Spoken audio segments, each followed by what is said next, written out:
Yo. It's King Heartless. You already know what's up. We're going to talk about the Bible while I eat this pineapple fried shrimp.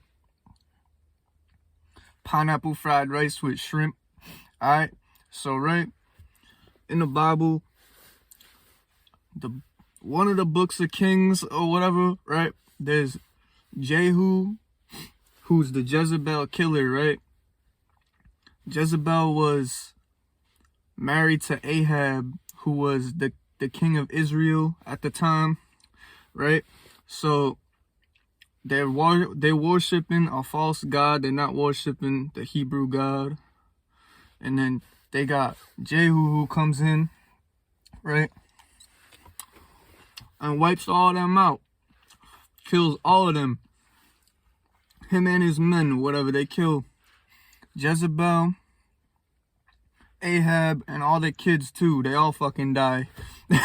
They all get killed, right? So, but before that, there was Elijah, and Jezebel tried to kill Elijah, the prophet Elijah, but he ran because he was scared into the woods. So he was in the woods for like, I don't know, he was in there for a while, hiding from that bitch. Then he comes back, he gets Jehu to come and kill all of them. Then the prophet Elisha, yeah, that's his name, takes his spot.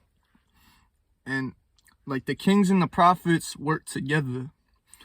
So you know what I mean? So that was that. Jehu is the Jezebel killer, right? So in today's world, there's a whole bunch of Jezebels out here, right? We as men are supposed to be modern day Jehus. We supposed to be out here fucking wrecking these bitches' minds, hearts, souls, bodies. We supposed to be just destroying these hoes. These fucking Jezebel bitches. Just straight wrecker, bro. That's it. You ain't even like wrecker everything, emotionally, physically, mentally, all that. Alright? And also, right, there's this other dude. What am I talking about? I'm gonna talk about a couple of them. So then there's Samson, right? The strongest man to ever live. He was a judge in Israel or whatever. But him, right? All the Hebrews were enslaved, and God sent a prophecy saying that he was gonna be the one that got the Hebrews out of slavery. Well, he got the power of God. He got God's strength. He was the living God. Now, this motherfucker, right? He took the jawbone of a donkey, right? And he killed 1,000 Philistines with the jawbone of a donkey using God's strength. Well, he was the living God at the time. So God was in him while he was doing all that shit. Right? So, yeah. Same thing. Blah, blah, blah. He gets caught into temptation with lust, right? So he meets his first wife, Taryn, or his only wife, Taryn, right? So then, like, they're getting married or whatever, and then the Philistine king kills his wife. And this is what activates Samson, bro. It's over now, right? Samson goes on a path of destruction, destroying himself and everybody, right? So then the Philistine king sends his Delilah, his, like, I don't know if it's his queen, right? But she switches up, tries to play Samson, tries to get him to tell her his power, how he got his power. So Samson got like this superhuman strength that this dude wants. The prince of the Philistines, right? So he has this superhuman strength that he wants. And he sends Delilah to go find it out.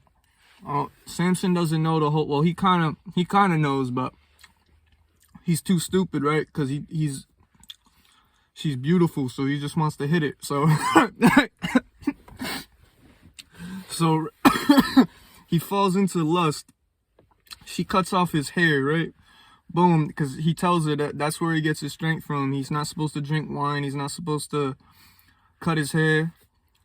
That was one other thing. Oh, he can't touch dead people, but he did all that. He broke all God's, like, rules or whatever that he had for him. So then Samson, right, gets his hair cut off. He drinks the wine. He touches the dead. So now he loses all his power. And then the Philistines come and fucking poke his eyes out. Oh, he's blind. And then they throw him into the dungeon, right? And he's in there, blah, blah, blah. Delilah feels bad. She's trying to get him out of there.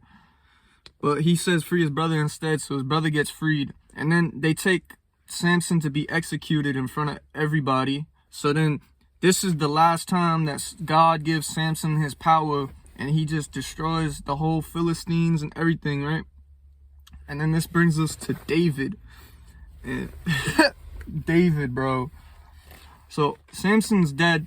All the Philistine, the prince kills his own father. So now he's the king, but he kills all of them. They're gone, right? So now the Hebrews, because of their sacrifice of Samson, they have the courage and the ability to fight back and get their people out of slavery. So now here's David, right? He's like a shepherd or whatever. He fucks with sheep. He makes music or something. I don't know. He does that, right? He's a king in Israel. I mean, he's not the king yet. He's just in the army, right? And like, nobody wants to fight Goliath, this giant Philistine, right? Who's undefeatable or whatever. They can't kill him. So David's like, I'll do it. And they didn't know David had a little trick up his sleeve. He had the little slingshot. The first gun, bro, like, whatever, bow and arrow. It wasn't even a bow and arrow, it was a slingshot. He had the slingshot and the rock. Bro, slingshot right at Goliath, boom, dead. And now the Hebrews are free from slavery, and they have their first king called King David.